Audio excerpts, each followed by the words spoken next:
wabarakatuh. Waalaikumsalam warahmatullahi wabarakatuh. Baiklah, saya selaku moderator perwakilan dari kelompok 5. Selamat siang semuanya. Berdirinya saya di sini untuk mempresentasikan hasil diskusi kelompok 4, bukan mempresentasikan perasaan saya ke dia. Tak kenal maka tak harus. Baiklah, saya akan memperkenalkan anggota kelompok 4 yang terdiri dari Saya Amanda Negara sebagai notulen. Saya Katia Kristiana. Saya Peggy Sultana. Saya Salvi. sesi selanjutnya untuk pemaparan materi yang disampaikan oleh Pengertian karya ilmiah. Jenis karya ilmiah adalah karya tulis yang dibuat untuk memecahkan suatu masalah dengan landasan teori. Metode ilmiah adalah contoh metode penulisan karya ilmiah. 2. Jenis-jenis karya ilmiah. Ada beberapa jenis karya ilmiah sebagai berikut, yaitu 1. Makalah, 2. Artikel, 3. Skripsi, 4. Kertas kerja, 5. Paper, 6. Tesis, 7. Disertasi. Pengertian skripsi merupakan karya tulisan ilmiah berdasar hasil penelitian lapangan. 2. Tujuan dan kegunaan skripsi. Tujuan dan kegunaan skripsi yaitu menjadikan hasil temuan penelitian secara ilmiah yang berguna bagi pengembangan ilmu. Persyarat umum penyusunan skripsi. Karakter skripsi yang disusun untuk memiliki karakteristik sebagai berikut: A. Merupakan karya ilmiah. B. Laporan tertulis. C. Penelitian. D. Dalam bidang pendidikan. E. Dalam bidang non pendidikan. F. Ditulis dengan bahasa Indonesia. 2. Kerangka skripsi. Laporan penelitian merupakan laporan ilmiah yang harus dibuat secara sistematis dan logis pada setiap bagian dengan harapan membaca mudah memahami langkah-langkah dan penelitian. A. Bagian awal skripsi. B. Judul dalam. 1. Halaman lembar pemesan skripsi. 2. Halaman lembar pemesan ujian dan sidang skripsi. 3. Halaman pernyataan bahwa skripsi. 4. Halaman persetujuan ujian sidang skripsi. Untuk paper. 5. Abstrak. Abstrak berfungsi memberi gambaran secara singkat dan padat mengenai apa yang dibahas dalam skripsi. 6. Pengantar. Atau pengantar pada umumnya tidak memakai lebih dari 1 halaman. 7. Daftar isi. 8.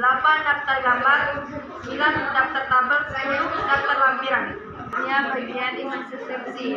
Yang pertama ada bab 1 pendahuluan, terdiri dari latar belakang masalah, rumusan masalah, tujuan penelitian, metode penelitian, hipotesis penelitian, tematika penulisan skripsi. Bab yang kedua landasan teori.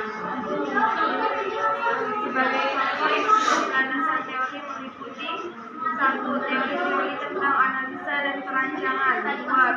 Teori tentang aplikasi atau sistem yang dibahas. 3. Teori lainnya yang berkaitan dengan topik penelitian. Bab 3. Metode penelitian. Bab ini berisi tentang metode penelitian yang sudah ditulis dalam proposal penelitian. Bab 4. Analisis hasil pengolahan data. Pada bab ini dituliskan atau dilaporkan hasil-hasil penelitian. Bab 5. Kesimpulan dan saran. Di sini terdapat 1 kesimpulan, 2 saran.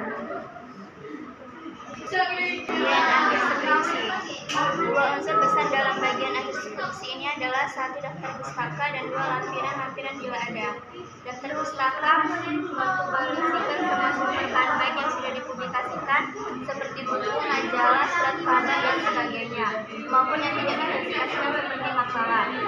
Kedua, lampiran jika ada. Setiap lampiran harus diberi nomor dan nama sesuai dengan isi lampiran. Sebagaimana daftar pustaka, untuk menampilkan bagian ini maka digunakan suatu halaman kosong penyekat dari bagian daftar lampiran. Setelah kertas pembatas antar bab berwarna merah jambu berlogo universitas diletakkan. Baiklah, izinkan saya bertanya.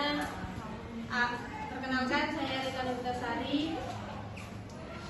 Saya ingin menanyakan kepada kelompok 5, apa saja bagian dari isi skripsi? Sekian, terima kasih.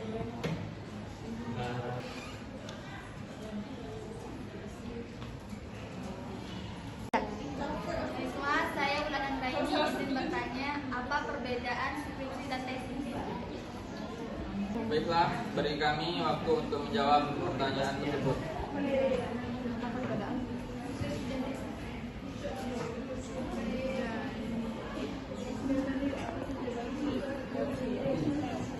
Sini saya akan menjawab pertanyaan dari Rita. Apa saja bagian isi skripsi? Bagian isi skripsi itu ada 6. Yang pertama itu latar belakang masalah.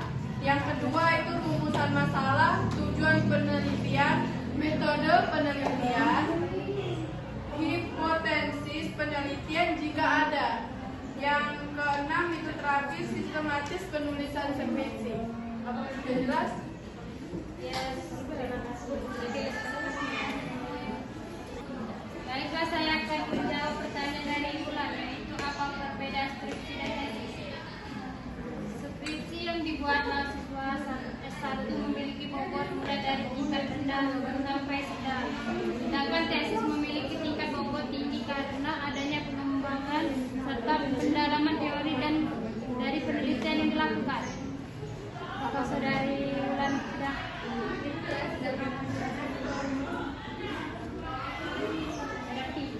Baiklah, kesimpulan dari makalah tersebut adalah karya ilmiah adalah karya tulis yang disusun oleh seorang penulis berdasarkan hasil-hasil penelitian ilmiah yang telah dilakukan, atau dengan karya ilmiah juga bisa disebut karangan ilmiah yang disajikan secara fakta dan ditulis menurut metodologi penulisan yang baik dan benar. Skripsi adalah karya ilmiah yang ditulis melalui kegiatan perencanaan, pelaksanaan dan hasil penelitian ilmiah oleh mahasiswa jenjang program sarjana muda atau sarjana, sehingga dapat dikatakan bahwa skripsi merupakan karya ilmiah yang memiliki sistematika penulis dan tata bahasa yang teratur, ilmiah, logis, dan objektif. Fungsi penulisan skripsi berkaitan dengan tridharma perguruan tinggi, yaitu pendidikan, penelitian, dan pengabdian masyarakat. Skripsi tersebut sebagai hasil penelitian atau percobaan yang disusun oleh mahasiswa di bawah bimbingan dosen pembimbing skripsi dan pertanggungjawabkan dalam suatu sidang ujian akhir program, sehingga dalam penyusunan tidak dilakukan secara mandiri oleh mahasiswa melainkan dengan bimbingan dari dosen pembimbing. Baik, mungkin kita cukupkan presentasi dari kelompok 4. Maaf jika presentasi kurang sempurna, karena yang sempurna hanyalah kita yang dulu pernah bersama.